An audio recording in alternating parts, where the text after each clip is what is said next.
When I was last at Disney World in March, I saw the electrical water pageant every single night.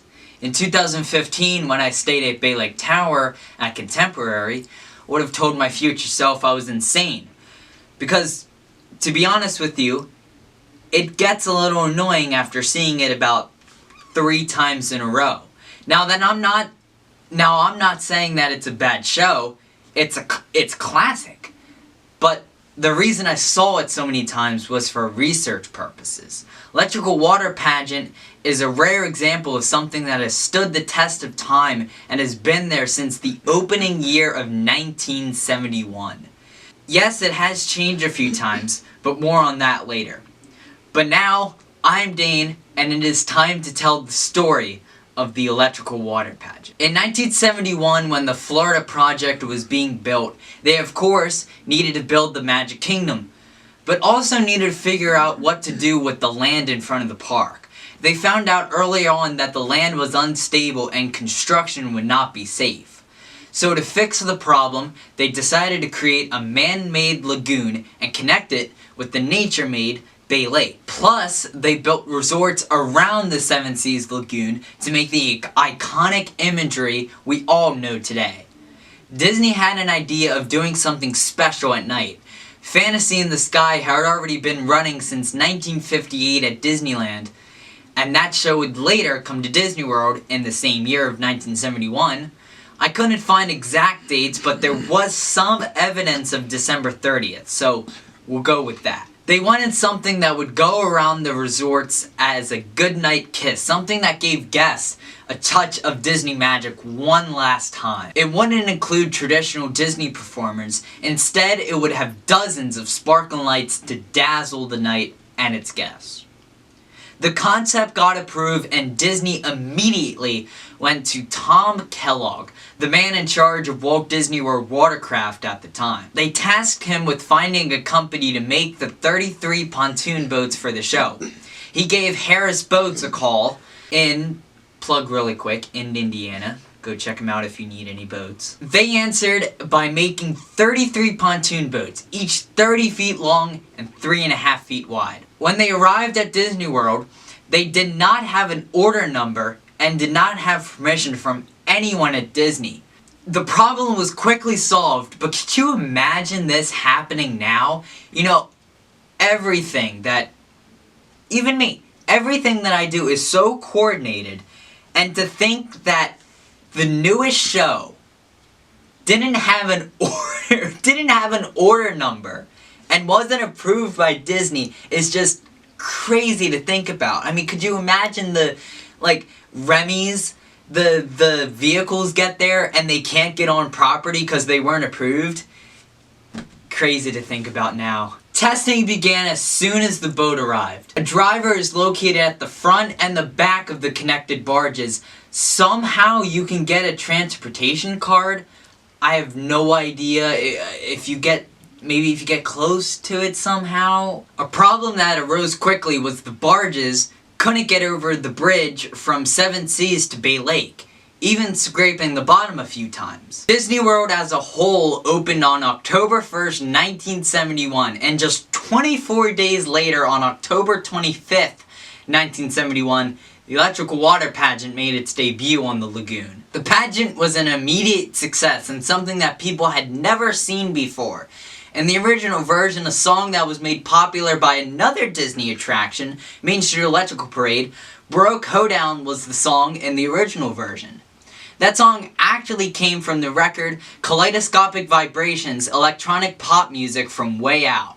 The record was put out in 1967 and pioneered a whole new instrument in the synthesizer. Disney took that song and put it in the show, but when the Main Street Electrical Parade opened in Disneyland, it was such a major hit, they brought it over to Disney World, and to give electrical pageant some new identity, they took the song out of the water show.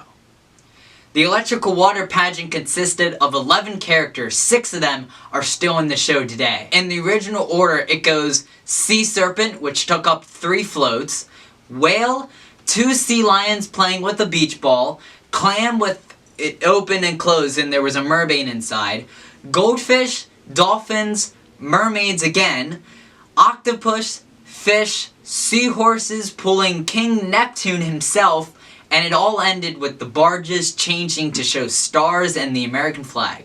Like I said before, this was a smash hit. So much, in fact, it caught the eye of Bob Janney, the director of Walt Disney Productions. He came up with the idea of taking the twinkling lights of the electrical water pageant, but instead of being on the water, it would be a nighttime parade in Disneyland. And so in 1972, Disneyland debuted the Main Street Electrical Parade. The parade later would debut in Magic Kingdom, 1977.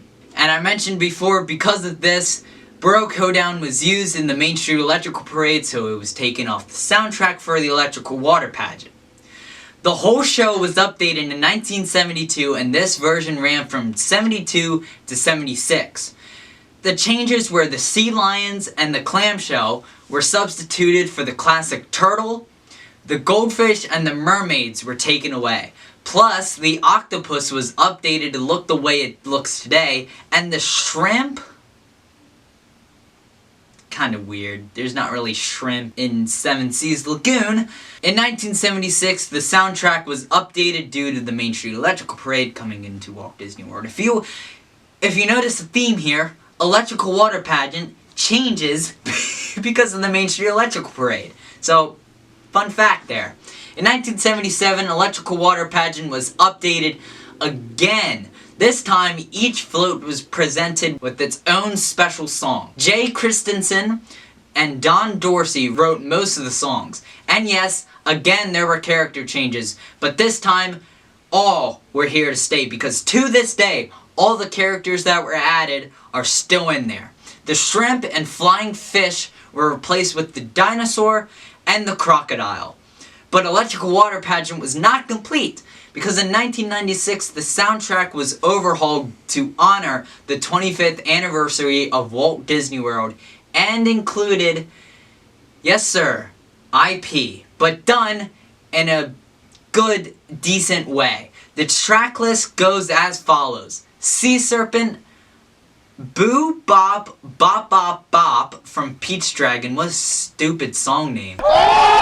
Whale, A Whale of a Tale from 20,000 Leagues Under the Sea. Octopus, Poor Unfortunate Souls, you know what that's from. Bronchiosaurus, Walk the Dinosaur. Crocodile, Never Smile at a Crocodile from Peter Pan. And King Neptune, Under the Sea from, again, Little Mermaid. I think everyone knows that. The Flags and Stars at the end has a melody of Your Grand Old Flag, Yankee Doodle, and America the Beautiful. This is the version that plays to this day, and the version that I've seen many, many, many times. This version has only altered once, and that was to take the crocodile after the tragic accident at Grand Floridian. The croc was added back since. Electrical Water Pageant has dazzled guests for 50 years now. It's truly an amazing feat. We all know there's a pandemic going on, and when Disney shut down in March of 2020, Electrical Water Pageant went dark.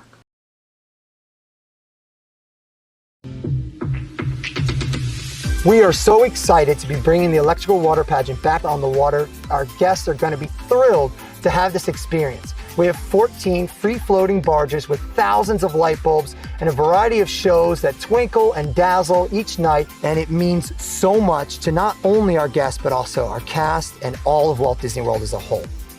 Though it has been here since 1971, there are a few changes to each of the Electrical Water Pageant barges. Each mythical creature and water creature that is on there has been moved around and slightly changed over the years. Some of my favorite ones are the swimming dolphins that jump from barge to barge. We have the turtles, the seahorses. There is a lot to look forward to.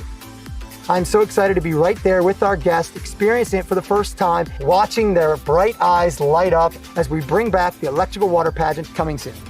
In December 2020, the Electrical Water Pageant returned and dazzled me and many others once again. And I'm very surprised that they didn't change Walk the Dinosaur in the soundtrack, and I'm also surprised that they didn't overhaul it like they did with the 25th anniversary. I don't think they will, but here's to hoping. I didn't mention this, but since the opening of Fort Wilderness and Bay Lake Tower and Wilderness Lodge, it does go over to the Bay Lake, and I've been fortunate enough to stay at both Wilderness Lodge and Bay Lake Tower and Grand Floridian, but that's another story for a different day.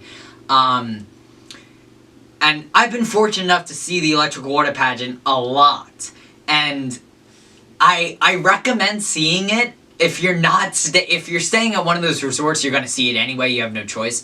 But it's a great show. It really is. And I'm not trying to downplay that. I love it. It is one of my favorite shows at Walt Disney World, I would have to say. But after 3 nights of staying there, it gets a little repetitive, to say the least. If you're not doing research on it, it makes you nuts. And with the new updates, they added new lights and I believe new speakers because it's louder than it usually is. This thing is blaring. But yeah, I mean, it gets a little repetitive, but it's so charming, it's so nice. If you get the chance to stay, even if you don't, make sure to see the Electric Water Pageant. And I hope you enjoyed this video. If you did, leave a like and consider subscribing. It would make me a very happy man.